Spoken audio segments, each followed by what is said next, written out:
आज हम एक ऐसे विषय की गहराई में उतर रहे हैं जो अक्सर विवादों में रहता है लेकिन बहुत ज़रूरी है। हमारे पास संभोग से समाधि की ओर नाम की किताब के कुछ हिस्से हैं और हमारा मकसद है जीवन, कामुकता और आध्यात्मिकता के बीच के उन छिपे हुए धागों को समझना जिनकी बात ज़्यादातर लोग करने से कतराते हैं। तो चलिए इस गुत्थी को सुलझाना शुरू करते हैं। इसकी शुरुआत एक कहानी से करते हैं। सोचिए, एक मछुआरा है, रात का अंधेरा है और उसे नदी किनारे हीरों से भरा एक थैला मिलता है।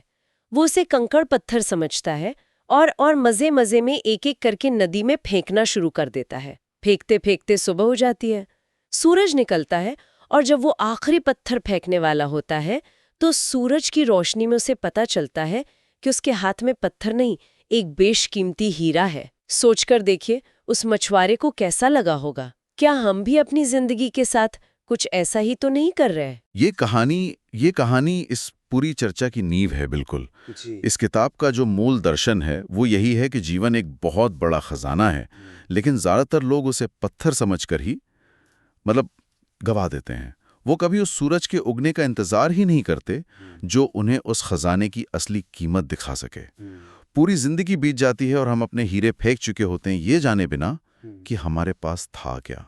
तो इसका मतलब है कि हमारी जो पारंपरिक सोच है हम्म उसमें कहीं ना कहीं कोई गड़बड़ है। क्योंकि बट अक्सर तो हमें जीवन को त्यागने की, उससे दूर भागने की बात सिखाई जाती है। धर्म का केंद्र कब्रें और शमशान बन गए हैं, खिलते हुए फूल नहीं। बिल्कुल।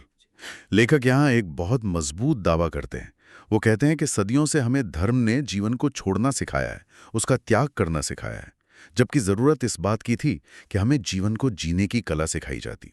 क्योंकि अगर जीने का तरीका गलत है तो यही जीवन बोझ और अंधेरा लगेगा, और अगर जीने का सही ढंग पता चल जाए तो यही जिंदगी एक उत्सव बन सकती है, आनंद की बारिश हो सकती है। तो समस्या जीवन में नहीं है, समस्या जीवन को जीने के हमारे तरीकों में है। और जीने के इन्हीं तरीकों से जुड़ा एक एक बड़ा कमाल का कॉन्सेप्ट है, विपरीत प्रभाव का नियम। हम्म ये ये सुनकर तो मुझे पता वो दिन याद आ गया जब मैं साइकिल चलाना सीख रही थी। सामने एक छोटा सा पत्थर था और मेरे दिमाग में बस बस यही चल रहा था कि इससे बचना है, इससे बचना है। और आप सीधा जाके उसी से टकरा गई। हाँ बिल्कुल, मैं सीधा जाके उसी से टकरा गई। आपने एकदम सही नस पकड़ी है। इसे ही लॉ ऑफ रिवर्स इफेक्ट कहा गया है। हमारा चेतन मन जिस चीज से बचने की कोशिश करता है, हमारा पूरा ध्यान उसी पर अटक जाता है। अब इसी तरह बड़े पैमाने पर देखिए, पिछले 5000 सालों से पूरी सभ्यता, पूरा समाज काम ऊर्जा यानी सेक्स से बचने की कोशिश कर रहा है, उसे दबाने में लगा है। नतीजा क्या हुआ? इंसान का पूरा मन 24 घंटे उसी से टकरा रहा है। यह दमन, ये लड़ाई ही सारे मानसिक रोगों की जड़ बन गई है। एक मिनट, यहाँ एक दावा किया गया है जो जो बहुत बड़ा है। कहा गया है कि अगर 100 लोग पागल होते हैं तो उनमें से 98 98 काम ऊर्जा को दबाने की वजह से होते हैं। ये तो एक बहुत बड़ा आंकड़ा है। क्या स्रोत इसे एक शाब्दिक तथ्य के तौर पर पेश कर रहा है या ये बस एक अलंकारिक तरीका है ये बताने का कि ये समस्या कितनी बड़ी है? क्योंकि आज के मनोविज्ञान की नज़र से ये शायद अतिशयोक्ति लगे। ये ये बहुत अच्छा सवाल है। देखिए, इसे एक शाब्दिक आंकड़े की तरह देखने के बजाय इसके पीछे की भावना को समझना जरूरी है। लेखक इस अतिशयोक्ति का इस्तेमाल इस बात पर जोर देने के लिए कर रहे हैं कि जीवन की सबसे बुनियादी, सबसे मौलिक ऊर्जा से लड़ने के परिणाम कितने भयानक हो सकते हैं। जब आप अपनी सबसे ताकतवर ऊर्जा से ही दुश्मनी मोल लेंगे तो आपका पूरा व्यक्तित्व वो बिखर जाएगा, टूट जाएगा। ये आंकड़ा उस बिखराव की भयावहता को दिखाता है। ठीक है, तो सवाल ये उठता है कि इस ऊर्जा का आकर्षण इतना गहरा क्यों है? हम किसी से मिलते हैं, उसका नाम, उम्र, पद सब भूल सकते हैं, पर ये कभी नहीं भूलते कि वो पुरुष था या स्त्री। ऐसा क्यों है कि ये पहचान सबसे गहरी है? हम्म इस विचारधारा के अनुसार इसका कारण यह है कि संभोग के गहरे क्षण में इंसान को दो असाधारण अनुभव होते हैं। एक है समय शून्यता, मतलब टाइमलेसनेस, और दूसरा है अहंकार शून्यता, ईगोलेसनेस। एक पल के लिए सारी चिंताएं, सारे विचार, मैं का भाव, सब कुछ मिट जाता है। आप बस होते हैं, समय रुक जाता है। और यही अनुभव समाधि का भी है, ध्यान की परम अवस्था का भी है। तो इस नजरिए से देखें तो संभोग उस बड़ी समाधि की एक बहुत छोटी, महंगी और और पल भर की झलक है, और इसी झलक की प्यास इंसान को बार बार उसकी तरफ खींचती है। एक मिनट, अहंकार शून्यता या ईगोलेसनेस, ये सुनने में बहुत बड़ा और भारी शब्द लगता है। क्या हम इसे किसी और आसान तरीके से समझ सकते हैं? क्या ये वैसा ही है जैसे जब कोई खिलाड़ी जोन में होता है और उसे अपने होने का एहसास तक नहीं रहता, बस खेल रह जाता है? या कोई कलाकार जब अपनी कला में पूरी तरह डूब जाता है? बेहतरीन उदाहरण, बिल्कुल वैसा ही है। जब सचिन तेंदुलकर बैटिंग कर रहे होते हैं तो उस पल में सचिन नहीं होते, सिर्फ बैटिंग होती है। जब कोई डांसर नाच रहा होता है तो डांसर मिट जाता है, सिर्फ डांस बचता है। वही अहंकार शून्यता है। और समय शून्यता का मतलब है जब आप किसी काम में इतने डूब जाएं कि आपको पता ही ना चले कि कब घंटे बीत गए। संभोग के क्षण में ये दोनों अनुभव बिजली की तरह कौंधते हैं। जिस दिन इंसान को बिना संभोग के इस अनुभव को पाने का रास्ता मिल जाएगा, उस दिन काम ऊर्जा से अपने आप मुक्ति हो जाएगी। उससे लड़ने की जरूरत ही नहीं पड़ेगी। ठीक है, तो अगर दमन गलत है क्योंकि उससे वो लॉ ऑफ रिवर्स इफेक्ट लागू होता है, तो इस ऊर्जा का किया क्या जाए? इसे खुला छोड़ दें? नहीं नहीं, यहां खुला छोड़ने की बात नहीं हो रही, बल्कि समझने की बात हो रही है। इस किताब का पूरा जोर दमन पर नहीं, रूपांतरण पर है, यानी ट्रांसफॉर्मेशन पर। और समझ से रूपांतरण होता है। बिना समझे जो संयम या ब्रह्मचर्य की शिक्षा दी जाती है, वो इंसान को अंदर से रोगी और विक्षिप्त बना देती है। यह बहुत महत्वपूर्ण बात है। तो स्रोत के अनुसार एक व्यक्ति जो समझकर अपनी ऊर्जा को नियंत्रित कर रहा है और दूसरा जो सिर्फ उसे दबा रहा है, दोनों बाहर से एक जैसे दिख सकते हैं। उनके भीतरी अनुभव में क्या फर्क होगा? एक शांत होगा और दूसरा अंदर ही अंदर उबल रहा होगा। बिल्कुल।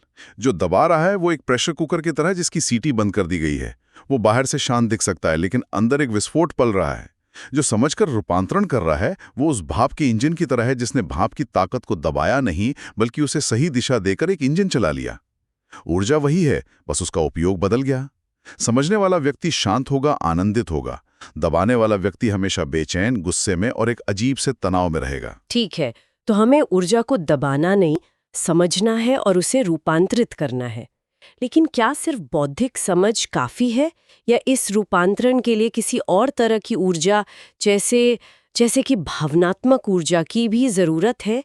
क्या प्रेम जैसी भावना यहाँ कोई भूमिका निभाती है? अब हम इस चर्चा के दिल में पहुंच रहे हैं। यह सबसे जरूरी सूत्र है। व्यक्तित्व का विकास प्रेम के रास्ते पर होना चाहिए। जो इंसान सच में प्रेम से भरा होता है, उसे एक ऐसी गहरी तृप्ति और संतोष मिलता है जो 24 घंटे उसके साथ रहता है। वही तृप्ति जो काम ऊर्जा से पल भर को मिलती है, प्रेम से स्थायी रूप से मिल सकती है।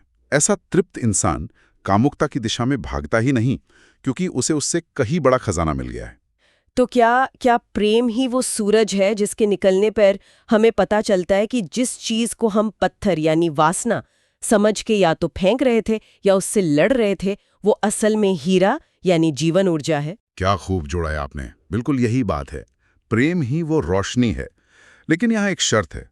प्रेम अकारण होना चाहिए, बिना शर्त के। हमें जो प्रेम सिखाया जाता है वो तो एक लेन देन का सौदा होता है। मैं तुम्हारी माँ हूं इसलिए प्रेम करो, या तुमने मेरा काम किया इसलिए मैं तुम्हें प्रेम करता हूं। जिस प्रेम में इसलिए लग गया वो झूठा हो जाता है। सच्चा प्रेम बस होता है जैसे फूल खिलता है, उसकी कोई वजह नहीं होती। इसी से जुड़ी एक चित्रकार की कहानी है जो ये बताती है कि एक ही इंसान के अंदर क्या-क्या संभावनाएं छिपी हैं। ये कहानी मुझे बहुत चुभती है। हाँ, ये बहुत गहरी कहानी है। एक चित्रकार था। उसने सोचा कि वो परमात्मा का एक चित्र बनाएगा। उसे एक नौजवान मिला जिसके चेहरे पर मासूमियत और दिव्यता थी। चित्रकार ने उसका चित्र बनाया और वो दुनिया भर में मशहूर हो गया। लोग उसे अपने घरों में लगाकर धन्य महसूस करने लगे। 20 साल बीत गए। अब चित्रकार बूढ़ा हो गया था और उसने शैतान का चित्र बनाने का सोचा। उसे एक ऐसा चेहरा चाहिए था जिसमें दुनिया भर की नफरत, पीड़ा और क्रूरता हो। उसे जेल में एक ऐसा कैदी मिला जिसे कुछ ही दिनों में फांसी होने वाली थी। चित्रकार उसे अपने स्टूडियो लाया। जैसे ही उसने चित्र बनाना पूरा किया, वो कैदी फूट फूट कर रोने लगा। चित्रकार ने पूछा, क्यों रोते हो? कैदी ने कहा, क्या आपको याद है 20 साल पहले आपने परमात्मा का जो चित्र बनाया था वो भी मैं ही था। वाओ, ये कहानी तो चुप करा देती है। एक ही इंसान के अंदर स्वर्ग और नर्क दोनों, परमात्मा और शैतान दोनों बनने की क्षमता। ये सोचना ही कितना गहरा है। यही इस कहानी का सार है। हर इंसान इन दोनों संभावनाओं को लेकर पैदा होता है। हमारा समाज, हमारी शिक्षा, हमारे अनुभव, ये सब तय करते हैं कि हम इन दोनों में से क्या बनेंगे। हम चाहें तो परमात्मा की ऊंचाइयों को छू सकते हैं और चाहें तो शैतान की गहराइयों में गिर सकते हैं। चुनाव हमारा है। यहीं पर धर्मगुरुओं की भूमिका पर एक बहुत तीखा और शायद विवादास्पद सवाल उठाया गया है। कहा गया है कि उनका पूरा व्यवसाय ही शैतान पर निर्भर है। हाँ, ये एक बहुत कठोर आलोचना है। इस नजरिए के मुताबिक पुरोहित या उपदेशक का धंधा शैतान पर टिका है। आप सोचिए, अगर दुनिया में कोई पाप ना हो, कोई दुख ना हो, कोई अपराध बोध ना हो, तो क्या किसी उपदेशक के मंच की जरूरत पड़ेगी? जैसे एक डॉक्टर मन ही मन चाहता है कि लोग बीमार पड़ते रहें ताकि उसकी दुकान चलती रहे, वैसे ही धर्मगुरु का अस्तित्व लोगों के दुख, अशांति और पाप बोध पर निर्भर करता है। ठीक है, मैं ये समझ सकती हूँ कि दमन के बुरे परिणाम होते हैं, लेकिन ये कहना कि पुरोहित का पूरा धंधा ही शैतान पर निर्भर है, ये थोड़ा ज्यादा नहीं हो गया क्या? क्या इसमें कोई सकारात्मक भूमिका नहीं हो सकती? क्या वे लोगों को सही रास्ता नहीं दिखाते? ये सवाल बहुत वाजिब है और हमें इसे निष्पक्ष होकर देखना चाहिए। देखिए, स्रोत ये नहीं कह रहा कि हर धर्मगुरु बुरा है। बात व्यवस्था की हो रही है। व्यवस्था ऐसी बन गई है जो लोगों को अपराध बोध से भरती है। तुम पापी हो, तुमने ये गलत किया, वो गलत किया। जब इंसान इस अपराध बोध से भर जाता है तो वो किसी बचाने वाले को खोजता है और तब धर्मगुरु सामने आता है। इस किताब का तर्क यह है कि जो इंसान सुखी और आनंदित है वो सीधा परमात्मा से जुड़ सकता है। उसे किसी बिचौलिए की जरूरत नहीं। दुखी, बीमार और परेशान आदमी ही सहारे खोजता है। इसीलिए अनजाने में ही सही, ये व्यवस्थाएं दमन और अपराध बोध को बढ़ावा देती हैं, क्योंकि उसी से उनका व्यवसाय चलता है। वे कभी नहीं चाहेंगी कि इंसान सच में पूरी तरह मुक्त और आनंदित हो जाए। तो अगर ये पूरा सामाजिक ढांचा ही हमें एक तरह की कैद में रखता है, तो एक अकेला इंसान क्या करे? इससे मुक्त कैसे हो? क्या जंगल भाग जाए? नहीं, जंगल भागना कोई समाधान नहीं है, क्योंकि आप अपने मन को तो साथ ही ले जाएंगे। असली सन्यास या असली क्रांति कहीं भागने में नहीं है। सबसे बड़ी क्रांति है लोगों की आंखों में अपना अक्स देखना बंद कर देना। हम असल में वो नहीं हैं जो हम हैं, हम वो हैं जो दूसरे हमारे बारे में सोचते हैं। हम अपनी पत्नी के सामने एक अलग इंसान हैं, अपने बॉस के सामने दूसरे और अपने दोस्तों के सामने बिल्कुल अलग। हम एक भीड़ के हिसाब से खुद को सजाते संवारते रहते हैं और इस प्रक्रिया में हमारी जो असली आत्मा है वो कभी पैदा ही नहीं हो पाती। जिस दिन को इंसान इस बात की परवाह करना छोड़ देता है कि दूसरे उसके बारे में क्या सोचते हैं और अपने भीतर के केंद्र को खोजना शुरू कर देता है, असली स्वतंत्रता उसी दिन शुरू होती है। तो अगर हम इन सभी विचारों को एक साथ जोड़कर देखें तो एक दिलचस्प तस्वीर उभरती है। समाज लॉ ऑफ रिवर्स इफेक्ट का इस्तेमाल करके हमारी सबसे शक्तिशाली ऊर्जा का दमन करता है। इस दमन से लोग मानसिक रूप से बीमार और अपराध बोध से भर जाते हैं। यही अपराध बोध उन धार्मिक संस्थाओं के व्यवसाय को चलाता है जो हमें बचाने का दावा करती हैं। और इस पूरे चक्र से निकलने का रास्ता है प्रेम और गहरी समझ, जो काम ऊर्जा की उस क्षणिक झलक को एक स्थायी अनुभव में बदल सकता है, जिसे स्रोत समाधि कहता है। ये सिर्फ अलग अलग विचार नहीं है, ये एक पूरा सिस्टम है जो हमें बांध कर रखता है। आपने इसे बिल्कुल सही तरीके से संजोया है। ये एक दुष्चक्र है और अंत में हम श्रोताओं के लिए एक विचार छोड़ जाते हैं। इस किताब में एक सूत्र है, वासना को समझकर ही राम के मंदिर में प्रवेश मिल सकता है। इसका मतलब ये नहीं है कि वासना में लिप्त हो जाओ। इसका मतलब है कि जीवन की इस सबसे बुनियादी, सबसे शक्तिशाली ऊर्जा को समझे बिना उससे भागें, लड़ें या उसे दबाएं तो परमात्मा तक पहुंचना नामुमकिन है, क्योंकि जिससे आप लड़ रहे हो वो भी उसी परमात्मा का हिस्सा है। तो ये सोचने वाली बात है कि हम अपनी ऊर्जा को समझने की कोशिश कर रहे हैं या सिर्फ उससे लड़कर उसे ही और शक्तिशाली बना रहे हैं।